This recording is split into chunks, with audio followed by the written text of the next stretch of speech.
தமிழ்நாடு கால்நடை மருத்துவ பல்கலைக்கழக புதிய துணைவேந்தரை தேர்வு செய்ய தேடுதல் குழு அமைக்கப்பட்டுள்ளதாக தமிழ்நாடு அரசு அறிவித்துள்ளது.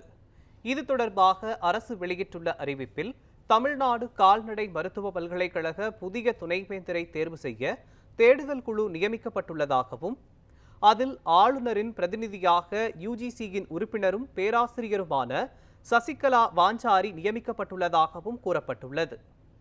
அரசின் பிரதிநிதியாக தமிழ்நாடு கால்நடை மருத்துவ பல்கலைக்கழக ஓய்வு பெற்ற இயக்குநர் தனபாலனும், தமிழ்நாடு கால்நடை பல்கலைக்கழக கல்வி குழுமத்தின் பிரதிநிதியாக கால்நடை பொருட்கள் தொழில்நுட்பத்துறையின் முன்னாள் தலைவரான ராபின்சன் ஜே ஆபிரகாமும் நியமனம் செய்யப்பட்டுள்ளதாக தெரிவிக்கப்பட்டுள்ளது.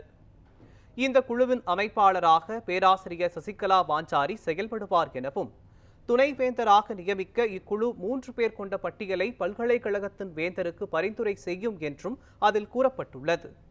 ஆளுநரின் பிரதிநிதியாக நியமிக்கப்பட்டுள்ள சசிகலா வாஞ்சாரி யுஜிசியின் உறுப்பினர்தான், யுஜிசி பிரதிநிதி இல்லை என்றும் தமிழ்நாடு அரசு தெரிவித்துள்ளது.